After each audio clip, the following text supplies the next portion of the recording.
부탁드립니다. 네, 감사합니다. 우리 그럼 하나님 말씀 받을까요? 이 복된 시간 우리에게 주시는 하나님 말씀은 신약성경 요한복음 4장 19절에서 30절까지 말씀입니다. 요한복음 4장 19절에서 30절까지의 말씀, 신약 146면에 있습니다. 오늘 말씀의 제목은 나와 예수님과의 거리입니다. 우리 한 절씩 교독하도록 하겠습니다. 제가 먼저 19절 읽을게요. 여자가 이르되 주여 내가 보니 선지자로소이다.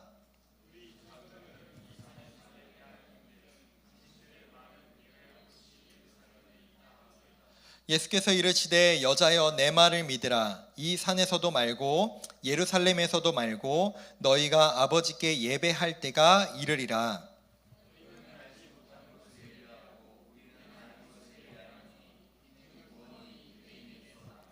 아버지께 참되게 예배하는 자들은 영과 진리로 예배할 때가 오나니 곧 이때라. 아버지께서는 자기에게 이렇게 예배하는 자들을 찾으시느니라.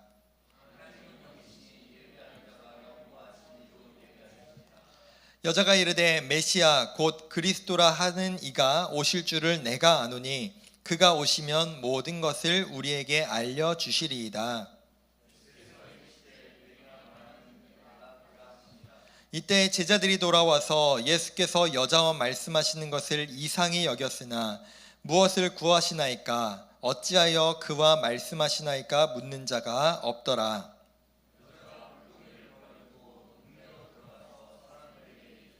내가 행한 모든 일을 내가 말한 사람을 와서 보라. 이는 그리스도가 아니냐 하니 그들이 동네에서 나와 예수께로 오더라. 아멘. 사랑합니다. 네, 사랑합니다, 여러분. 오늘 예배 자리에 나오신 여러분들을 다시 한번 환영하고 축복합니다.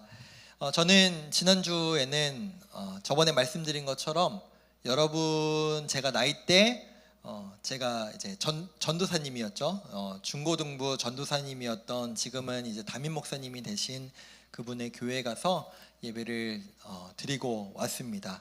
그래서 한편으로는 되게 감회가 새롭기도 했고 나중에도 간절히 바라기는 강요 아니고요.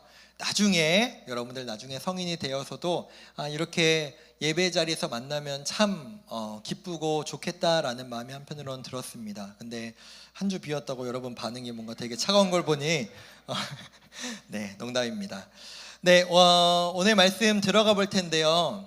여러분 혹시 어렸을 때 요즘도 그런지 모르겠지만 보통 어렸을 때 친구들하고 대화하다가 이제 보통은 엄마보다는 아빠에 대해서 이런 얘기를 많이 하는 것 같아요. 아빠에 대해서 자랑하고 뭔가 경쟁적으로 대화한 적이 혹시 있으신가요? 예를 들어 이런 거예요. 이제 보통 이제 유치원 애들이 많이 이렇게 하는데 우리 아빠는 힘 엄청 세다. 우리 아빠 이것도 할 수 있다. 우리 아빠 이것도 막 들 수 있다. 우리 아빠 우리 아빠가 얼마나 이것도 잘, 우리 아빠 이것도 하고 저것도 할 수 있는지 알아. 이런 거 가지고 되게 유치하게 어린아이들이 경쟁하고 서로 이제 그거 가지고 자랑하는 모습들이 있죠. 저도 있었던 것 같고 여러분들도 다 있었을 법한 경험이지 않을까 싶어요. 근데 이제 점점 나이가 들면서는 이제 내 부모에 대해서는 그렇게 크게 자랑하지 않는 것 같아요. 부모님들은 자녀를 자랑하는데 자녀들은 부모에 대해서 그렇게 자랑하지 않는 것 같아요. 근데 이제 어렸을 때 이상하게 내가 하지 못하는 걸 내 아빠가, 내 엄마가 가지고 있고 할 수 있고 하는 거를 남들한테 자랑하는 심리는 아마도 내가 못해도 내 부모님이, 내 아빠가 할 수 있으면은 그게 마치 내가 할 수 있는 것처럼 만족감과 또 마음의 안정감이 생겼기 때문에 그랬던 것 같습니다. 요즘 제가 딸을 키워보고 또 이제 이 딸내미가 이제 말을 되게 잘하거든요. 말이 엄청 늘어가지고 별의별 말을 하는데 오늘 아침에도 유은이가 자고 일어났는데 아빠가 안 보이네 이런 얘기를 이제 하는데 요즘 저한테 진짜 웃긴 게 이런 말 되게 많이 해요. 제가 이제 휴가 갔을 때도 이런 얘기를 많이 했는데 이거 나중에 아빠가 사줘? 이런 얘기를 요즘 마치 입에 달고 얘기를 해요. 이거 나중에 아빠가 사줘. 이거 유은이 나중에 크면 아빠가 사줘. 이 얘기를 입에 달고 얘기하는데 한편으로는 되게 어이가 없는 거예요. 맡겨놨는지 내가 이걸 니한테 왜 사줘야 되는지 그걸 마치 되게 당연하다는 듯이 이제 얘기하는 모습을 보면서 이게 부모와 자녀의 되게 자연스럽고 당연한 모습이겠구나. 이게 자녀가 내 부모님한테 당연하게 어떻게 보면 요구할 수 있고 내 아빠라면 내 엄마라면 이걸 나한테 당연하게 해주겠구나라고 하는 마음이 이제 부모 자녀 간의 관계구나라는 생각을 한편으론 했습니다. 물론 여러분들이 이제 2차 성징과 이 청소년기에 이제 다다르면서 엄청난 이제 마음의 혼란과 어려움과 부모님과의 자꾸만 단절을 원하는 시기가 되면서 요즘은 여러분들에게 이렇게 공감이 크게 되지 않을 수는 있겠지만 그래도 우리에게 있어서 부모님이 함께하고 그 부모님을 의지할 수 있다는 것, 그것은 우리에게 참 큰 의미와 참 중요한 부분이라고 생각을 합니다. 그런데 한편으로는 이런 생각이 들었습니다. 어제 여러분 뉴스를 통해서 소식을 접했는지 모르겠지만 저번에 얼마 전에도 그런 큰 일이 있었는데 모로코에도 이번에 큰 지진이 나서 제가 어제 밤에 볼 때만 해도 사망자가 한 900명대라는 뉴스를 보았는데 오늘 아침에 보니까 2000명대까지 이제 늘어난 뉴스를 보았어요. 그걸 보면서 얼마나 많은 사람들이 가족을 잃고 부모를 잃고 자녀를 잃는 그런 일이 있었을까. 그 뉴스와 동시에 또 이런 뉴스도 보았습니다. 엄마랑 딸이 단둘이 사는 집이었던 것 같아요. 근데 그 집에 아무 소리가 안 나가지고 이제 찾아가 봤더니 엄마는 이미 사망해서 부패가 시작됐고 4살짜리 아이만 실신해서 발견된 그 뉴스를 보았습니다. 사실 어머니도 너무 가엾고 아마 생활고에 시달렸던 것 같아요. 불쌍한데 저는 이런 마음이 들더라고요. 저 아이가 앞으로 어떻게 살아갈 수 있을까? 저 어린 아이가 혼자서 어떻게 살아갈 수 있을까? 아마도 주변에 연락할 때도 도움을 청할 때도 없어서 그렇게 되지 않았을까 싶은데 부모 없이 어떻게 저렇게 살아갈 수 있을까라는 마음이 들었습니다. 그렇죠. 부모가 없이 살아가는 것도 참 안타까운데 저는 한편으로는 이런 생각이 또 들었어요. 내 부모가 있지만 내 부모가 누구인지 모른 채 살아가는 것, 상관없이 살아가는 것 또한 참 안타까운 일일 수 있겠다라는 생각을 해봅니다. 제가 이걸 어디로 연결할지 여러분 대충 감이 오시죠? 우리 영적인 아버지이신 하나님이 계시죠. 근데 그분은 분명히 실존하시고 우리의 분명히 아버지 되시고 우리의 찬양, 첫 번째 찬양으로 고백하던 것과 같이 너는 너 스스로가 아무리 검다고 얘기해도 보잘것없다고 얘기해도 나는 너를 아름답게 본다. 너는 아무것도 아니라고 하지만 너는 나에게 사랑하는 자녀다라고 말씀하시는 그 하나님의 음성을 듣지 못한다면, 그 하나님을 우리가 발견하지 못한 채 살아간다면 그 인생이 얼마나 안타깝고 불행한 인생일까라는 생각을 해봅니다. 여러분에게 질문하며 오늘 말씀을 들어가 보길 텐데요. 여러분에게 하나님은 어떤 분이십니까? 오늘 우리가 읽은 본문을 보시면 마찬가지의 한 인생이 나옵니다. 한 여인이 나오는데요. 이 여인도 바로 앞에 계신 그분이 누구인지를 깨닫지 못한 채 살아가다가 그분이 누구인지를 깨닫고 그 삶과 인생이 완전히 뒤바뀌는 모습을 오늘 본문에서 기록하고 있습니다.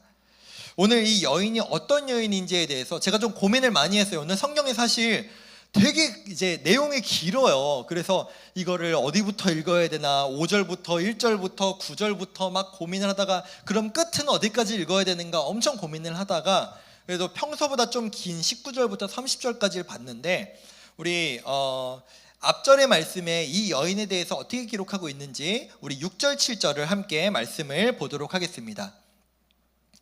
거기 또 야곱의 우물이 있더라. 예수께서 길 가시다가 피곤하여 우물 곁에 그대로 앉으시니 때가 6시쯤 되었더라. 사마리아 여자 한 사람이 물을 기르러 왔음에 예수께서 물을 좀 달라 하시니, 잠깐만 냅둬 주세요. 여기서 제가 노란색으로 표시한 부분만 우리가 자세히 봐도 이 여인이 어떤 인생이고 어떤 사람인지를 대충 추측할 수가 있어요. 보시면 우물이라는 표현이 나와 있습니다. 당시에 유대 여인들은요, 그러니까 이제 팔레스타인 지역에 있는 이제 여인들은 여기가 이제 광야도 많고 물이 그렇게 넉넉한 지역이 아니잖아요. 지금도 우리 정태홍 전도사님은 다녀왔지만 저는 못 가본 이스라엘은 전 세계에서 물값이 가장 비싸기로 유명합니다. 왜냐하면 물이 생산이 안 되고 다 수입을 해와요. 그래서 이 여인들도 이 우물을 항상 가서 물을 길어와야만 했어요. 근데 그 시간이 아마 꽤 걸렸던 것 같아요. 짧게는 1시간에서 많게는 막 2시간까지도 물을 기르러 왔다 갔다를 해야 되는데, 여러분 혼자 가면 이 시간이 너무나 힘들겠죠.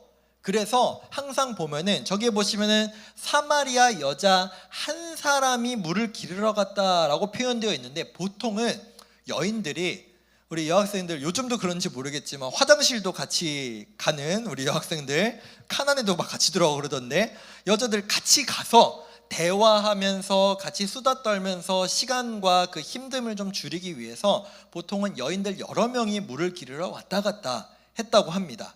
근데 보통 어떤 시간에 갈까요? 제가 벌써 그 농촌으로 농활을 간 지가 이제 2008년이 마지막이었으니까 벌써 한 15년 됐는데, 고추를 보통 새벽 6시나 7시부터 땁니다. 뭔 얘기인지 아시겠죠? 한여름에, 고추는 여름에 따야 되거든요. 그럼 보통 저 여인들이 물을 기르러 언제 갔을까요? 아침에 해 뜨기 전이나 아니면 해 질 때쯤에. 근데 해 질 때는 위험하기 때문에 보통은 해 뜨기 전에 일찍 갔다 옵니다. 그래야 아침에 이제 물도 마실 수 있고 하기 때문에. 근데 저 여인을 보시면은 보통 당시의 여인들과 다 반대되는 상황과 모습으로 물을 기르러 갔다 와요. 첫 번째, 때가 6시쯤. 우리 저것만 보면은 6시면 새벽 6시 아닌가라는 생각을 해보지만, 여러분 성경을 읽을 때 시간 플러스 6을 하면 됩니다. 그러니까 이스라엘에서 이제 이 히브리에서 시간을 표기하는 방식과 우리가 생각하는 시간은 달라요. 그러니까 플러스 6을 하면 돼요. 그러면 6시에서 6을 플러스하면 몇 시입니까? 12시죠. 밤 12시가 아니라 낮 12시.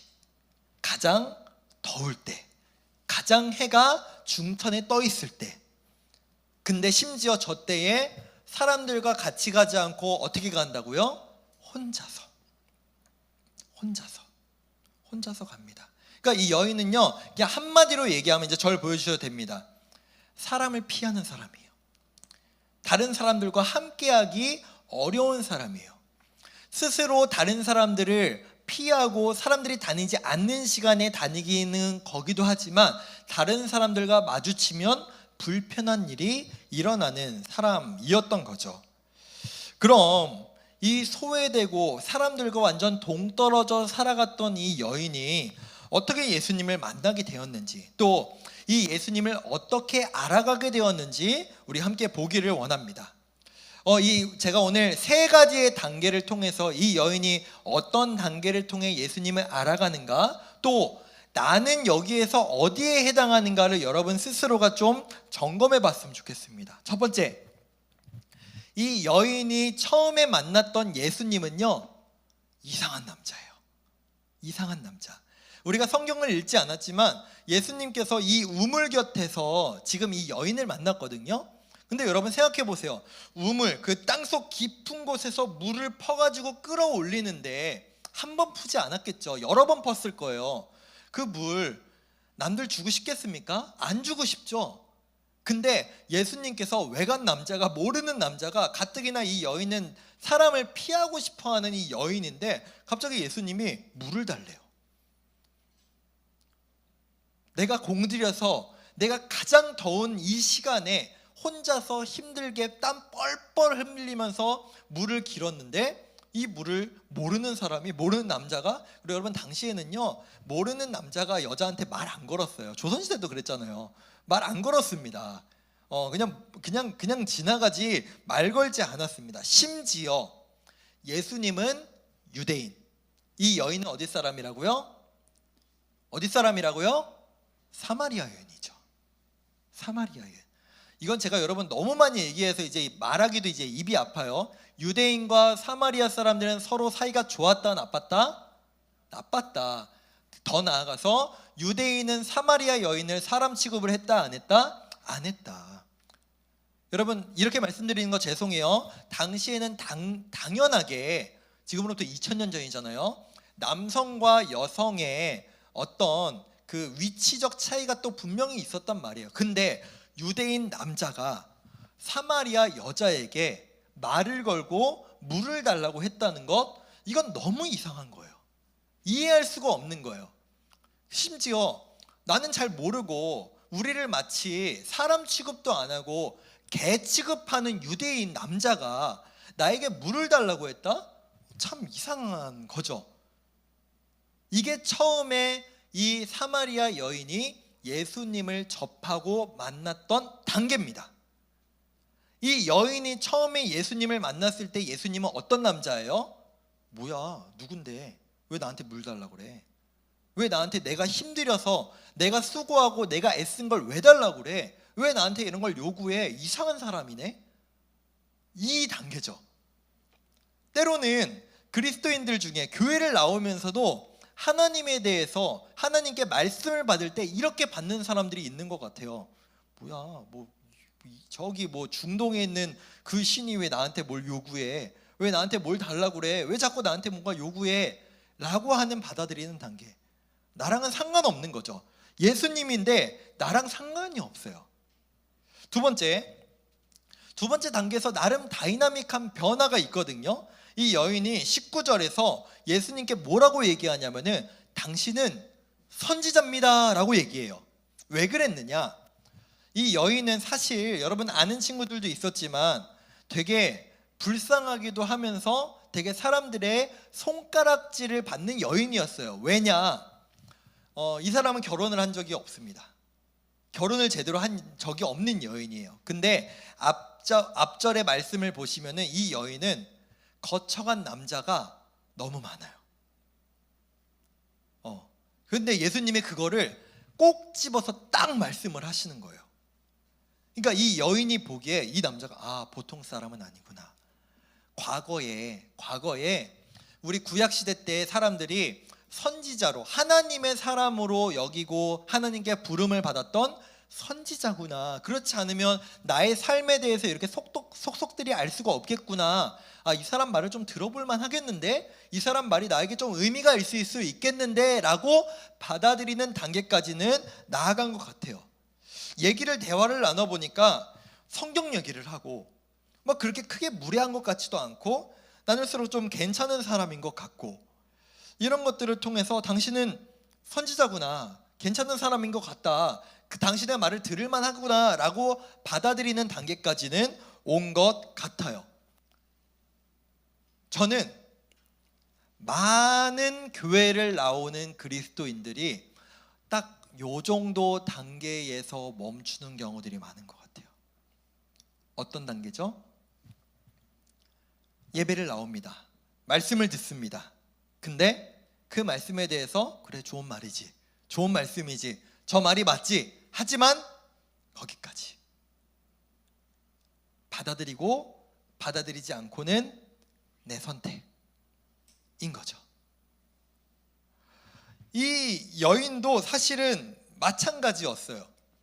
이 예수님에 대해서 당신이 범상치 않은 사람, 선지자라는 것까지는 내가 인정을 하겠습니다. 근데 이 사람이 뭐라고 얘기를 하느냐? 우리 25절 말씀을 잠깐 보겠습니다. 25절 말씀입니다. 이렇게 얘기해요. 예수님의 말씀을 다 듣고 나서 여자가 이르되 메시아 곧 그리스도라 하는 이가 오실 줄을 내가 아노니 그가 오시면 모든 것을 우리에게 알려주시리이다 라고 얘기합니다. 이게 뭐라고 얘기하는 거냐면요, 여러분, 당신의 말을 다 들어보니까 그럴듯하고 괜찮은 말인 것 같아요. 근데 난 당신 말을 듣기 전에 나는 메시아가 와야 그분의 말을 듣겠습니다. 난 당신의 말을 듣지 않겠습니다. 내 주인으로, 내 삶의 주로 인정하지 않겠습니다 라고 하는 말이었던 거예요. 네, 절 보셔도 돼요. 좋은 말인 거 알겠는데 내가 이 자리로 나와서 예배도 드리고 말씀도 듣고 설교도 듣겠는데 그걸 받아들이고 말고는 이제 내 선택이라는 거죠. 이 여인에게는요, 여러분, 분명히 신앙의 고민이 있었어요. 그래서 예수님께 자신의 고민과 자신의 그 신앙에 대한 어려움에 대해서 질문을 합니다. 뭐 여기에서 이걸 다 얘기하기에는 너무 설교가 너무 길어질 것 같아서 제가 뭐 다 말씀을 못 드리겠는데, 유대인하고 당시에 사마리아 사람들이 어디에서 예배드리는 게 맞느냐 이거 가지고 싸우고 있었거든요. 사마리아는 자기네들 성전에서, 유대인들은 자기네들 그 예루살렘에 있는 성전에서만 예배드려야 된다 가지고 싸우고 있었는데, 예수님이 여기에 대해서 분명하게 말씀하세요. 장소가 중요한 게 아니라 하나님 앞에 너의 영과 너의 그 모든 것을 드려서 예배드려야 된다, 그게 중요하다라고 말씀해 주셨는데, 그 말을 들어보니까 맞는 말인 것 같은데 받아들이고 싶지가 않아요. 그분을 인정하고 싶지가 않은 거죠. 내 삶의 주인으로, 하나님으로. 근데 예수님께서 그 다음 절에서 이렇게 말씀하십니다. 26절입니다. 예수께서 이르시되 내게 말하는 내가 그라 하시니라 라고 합니다. 너가 그토록 기다리고 너가 그토록 말씀을 듣고자 하는 그분이 바로 메시아, 바로 나다 라고 예수님이 말씀하시죠. 근데 여러분, 여기에서도 중요합니다. 우리 하나님께서는, 우리 예수님께서는 우리에게 많이 매주 그분이 하나님이고 그분이 예수님이고 그분이 우리를 구원하러 오신 분이고 그분이 우리를 얼마나 사랑하시는지에 대해서 끊임없이 말씀하셨어요. 중요한 건 뭐예요? 내가 그다, 내가 메시아다 라고 하는 그분의 말씀 앞에 우리는 어떻게 반응하는가? 우리는 그분의 말씀에 어떻게 순종하는가가 중요하죠. 우리는 그것을 뛰어넘어야 돼요. 이 여인이 그것을 어떻게 뛰어넘어갔을까요? 이 여인이 예수님의 말씀을 듣고 어떻게 행동할까요? 여인은 마을로 뛰어가서 사람들에게 메시아를 만났다고 전합니다. 여러분, 이걸 보면요, 우리가, 여러분 다시 한번 말씀드릴게요. 성경을 볼 때 그냥 쭉 그냥 글로만 읽으면서 그냥 그랬구나, 그래, 이 여인이 예수님을 만나고 사람들 앞에 뛰어갔구나, 이렇게만 받아들이면 안 돼요. 제가 말씀드렸죠. 이 여인이 원래 어떤 여인이었다고요? 사람들하고 함께하기를 원하는 여인이에요? 그렇지 않은 여인이에요? 아는 여인이에요. 사람들을 피해요. 여러분, 요즘 좀 날씨가 많이 선선해졌지만 지금도 여러분 예배 끝나고 밖에 나가면 뜨거워요. 지금 햇빛 밖에 뜨겁네. 뜨거워요. 여러분, 땡볕에 물동이를 들고, 지금 요 날씨보다 훨씬 덥거든요. 이 중동은요. 한두 시간 왔다 갔다 물 길러 왔다 갔다 할 수 있겠습니까? 얼마나 힘들까요? 얼마나 고통스러울까요? 근데 이 여인은 그걸 감수할 만큼 사람들을 피했던 여인이에요. 사람들과 함께하기를 원치 않았던 여인이에요. 근데 이 여인이 어떤 다이나믹한 변화가 일어났어요? 예수님을 만나고 그분을 마음에 모시고 사람들 앞에 뛰어갑니다. 내가 예수님을 만났다고, 내가 메시아를 만났다고 사람들 앞에 뛰어가서 외치기 시작합니다. 사랑하는 여러분, 우리 삶에 예수님의 말씀을 통해서 변화 있는 저와 여러분 되기를 간절히 소망합니다. 예수님은 분명히 이 여인을 우연히 만나신 게 아닐 거예요. 굳이 유대인들은 사마리아 지역을 지나가지 않아요. 제가 저번에 말씀드렸잖아. 삥 둘러서 간다고. 안 만나려고, 더러워서, 만나고 싶지 않아서, 눈에 담고 싶지도 않아서 사마리아 지역을 지나가지 않아요. 굳이 고생해서 뱅 돌아간단 말이에요, 길을 갈 때. 근데 유대인인 예수님이 굳이 사마리아 지역에 오셔서, 굳이 우물가에 가셔서, 굳이 그 더운 정오의 그 날씨, 그 시간에 이 여인을 만나러 오신 거죠. 이게 우리 예수님이시죠. 우리를 만나러 오십니다. 우리에게 그분을 계속해서 내가 누구인지를 말씀하시고 우리가 그 예수님과 함께 하기를 원하세요. 그런데 여러분, 예수님은 계속해서 우리에게 다가오시고 우리에게 그분이 누구인지 말씀하시는데 우리는 그분을 대하는 태도와 우리는 그분과의 그 마음의 거리가 어떠하십니까? 신앙생활은 오래 했지만 교회는 오래 다녔어요. 주일학교 때부터 오래 교회를 다녔어요. 근데 여전히 예수님은 나랑 상관없는 분으로 혹시 우리의 마음속에 그렇게 여겨지고 있지는 않습니까? 아니면 예수님 말씀 좋은 거 알겠어요. 그래요. 그래서 내가 오늘 예배도 나오고 설교도 들으러 왔어요. 그런데 아무리 예수님 말씀이 나는 좋아도 나는 내 판단, 내 생각이 더 중요합니다. 내 기준에 맞지 않으면 나는 받아들이지 않을 거예요. 간절히 바라긴 우리가 이 두 단계를 뛰어넘어 우리를 초청하시고 우리를 부르시는 예수님 앞에 우리가 뛰어나갔으면 좋겠어요.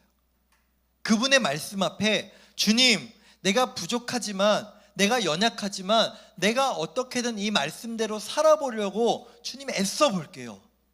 주님 몸부림쳐 볼게요.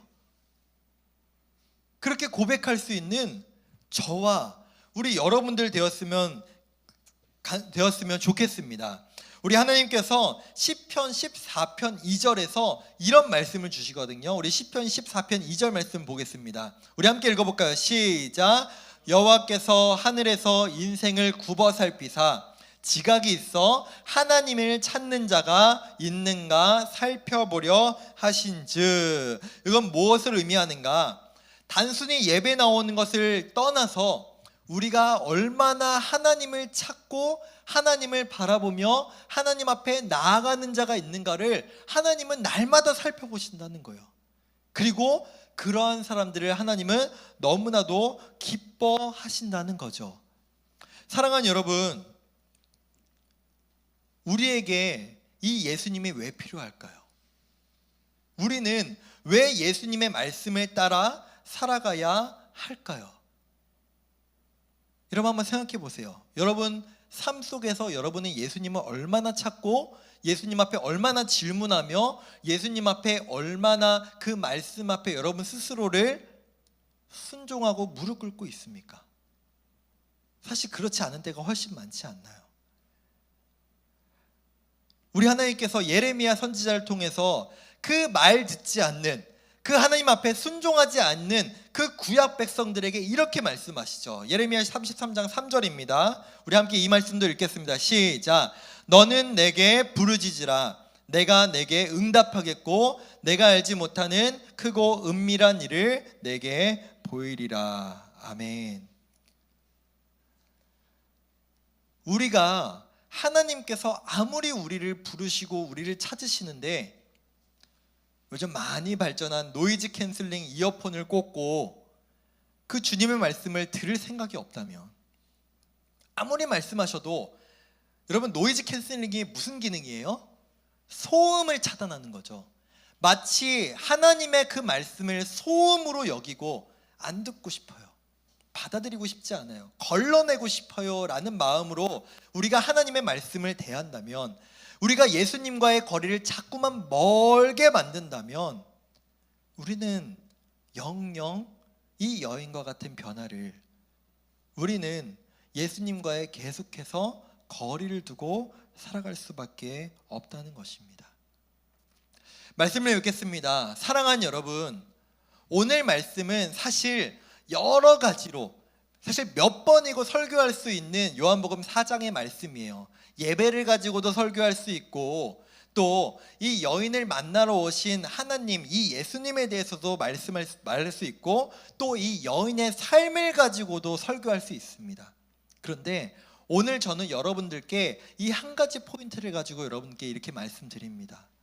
여러분은 예수님과의 거리가 어디쯤에 있습니까? 여러분은 예수님의 말씀을 어떤 음성으로 받아들이고 계십니까? 이상한 남자가 물 달라는, 뭐야 알지도 못하면서 나한테 왜 자꾸 물을 달라 그래? 왜 자꾸 예배를 드리라 그래? 왜 자꾸 삶을 드리라 그래? 아직도 이 단계에 머물러 계십니까? 아니면 그분의 말씀을 듣기는 듣겠는데 내 판단에서, 내 기준에서 다 거기까지만. 간절히 바라기는 오늘 말씀을 들은 여러분, 내 귀에 있는 그 이어폰을 이제 빼고 내 문에, 내 마음 문에 닫혀있는 그 문을 이제 활짝 열고, 하나님, 내가 그 하나님의 말씀을 듣겠습니다. 그분이 나를 구원하시고 내 인생을 인도하시며 가장 좋은 길로 데리고 가실 그 예수님이라는 것, 그것을 믿음으로 그 예수님 말씀 따라 살아가겠습니다 라고 고백할 수 있는 저 우리 모든 친구들, 또 우리 선생님들 될 수 있기를, 그 결단이 우리 삶 가운데 있기를 간절히 소망합니다. 우리 그 마음으로 이 찬양